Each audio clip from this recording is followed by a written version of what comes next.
Buddhism stands apart from other spiritual traditions with its deep, thought-provoking teachings about existence and the human condition. At the heart of its philosophy lie the concepts of no-self, Anatta, and rebirth, two doctrines that have puzzled and inspired seekers for centuries. These teachings challenge the way we view ourselves and the world, offering a profound framework for understanding life and the journey toward liberation.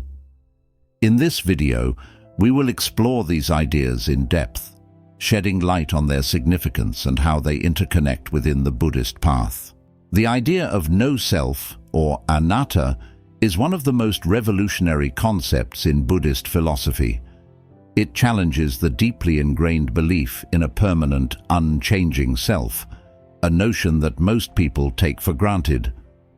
According to the Buddha, what we call self is an illusion, a construct created by the mind to make sense of experience. This teaching does not deny the existence of the individual. Rather, it points out that the individual is not a fixed entity, but a constantly changing process. The Buddha used the analogy of a chariot to explain this concept. A chariot is made up of wheels, axles, a seat, and other parts, but there is no single part that is the chariot. Similarly, the self is a combination of elements that come together temporarily. These elements, known as the five aggregates, skandhas, include form, sensation, perception, mental formations, and consciousness. Each of these aggregates is impermanent, constantly arising and passing away. Together, they create the appearance of a self, but upon closer examination, no unchanging essence can be found. The realization of Anatta is not merely an intellectual exercise, but a transformative insight. It is the key to freedom from suffering. Much of human suffering arises from clinging to the idea of a self, whether through attachment to one's body, emotions, or identity. When this illusion is broken, the fear of loss and change diminishes, opening the door to peace and liberation. At first glance, the concept of rebirth may seem at odds with the idea of no self. If there is no permanent self, what is it that is reborn? Buddhism resolves this apparent paradox through its understanding of causality. Rebirth does not involve the transmigration of a soul or an eternal essence. Instead, it is the continuation of a dynamic process. Imagine a flame passing from one candle to another. The second candle is lit because of the first, but the flame itself does not move from one to the other. Similarly, the conditions of one life give rise to the next. This process is driven by karma, the law of cause and effect. Karma is not a system of punishment or reward, but a natural law. Intentional actions create conditions that shape future experiences. Buddhism describes existence as a cycle called samsara, a continuous flow of birth, death, and rebirth. This cycle is fueled by ignorance, craving, and aversion. Each rebirth provides an opportunity to grow spiritually, but it also perpetuates suffering. The ultimate goal of the Buddhist path is to break free from samsara by attaining nirvana, a state of liberation where the cycle of rebirth ends. Rebirth in Buddhism is not merely a metaphysical idea, it serves as a framework for ethical living. Awareness of the long-term consequences of actions encourages mindfulness and compassion. It reminds us that our choices ripple outward, affecting not only this life but the lives to come. The doctrines of no self and rebirth are not contradictory, they are complementary. To understand their relationship, one must consider the principle of dependent origination, paticca samuppada. This principle explains how all phenomena arise due to specific causes and conditions. There is no fixed self that persists through time, but there is continuity, a chain of events linked by causality. Dependent origination reveals that what we think of as self is not an independent entity, but a process conditioned by past actions. For example, The thoughts and emotions you experience today are influenced by countless factors, including your previous choices, environment, and upbringing. This process continues after death, with karmic imprints shaping the conditions of rebirth. Far from being abstract theories, these teachings have profound practical implications.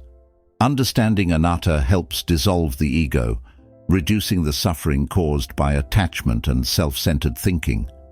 At the same time, the awareness of rebirth fosters responsibility for one's actions, encouraging a life of integrity and compassion. The teachings of no self and rebirth often face misunderstandings, particularly in modern contexts. Some interpret Anatta as nihilistic, assuming that the absence of a permanent self negates meaning or purpose in life. However, this is a misreading of the doctrine. Anatta does not deny the reality of experience, it clarifies its nature.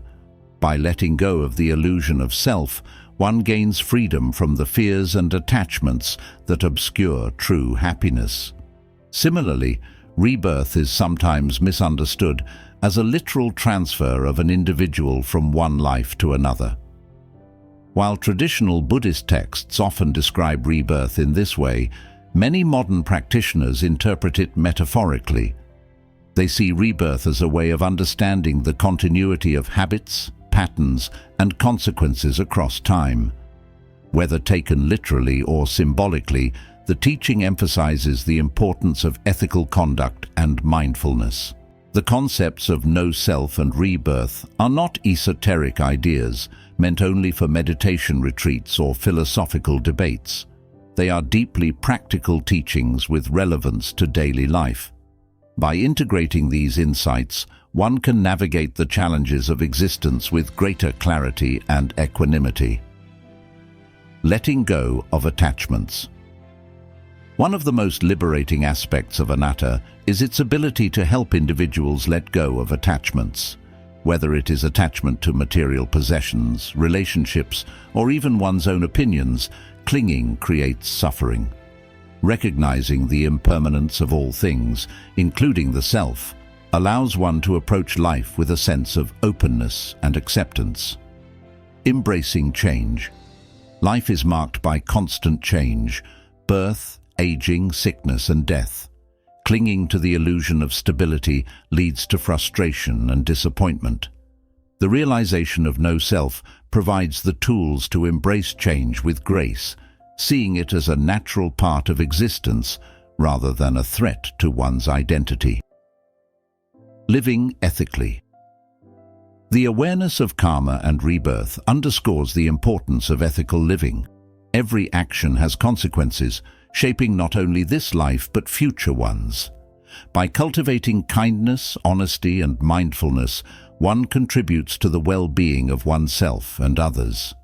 Cultivating compassion. Understanding the interconnected nature of existence fosters compassion.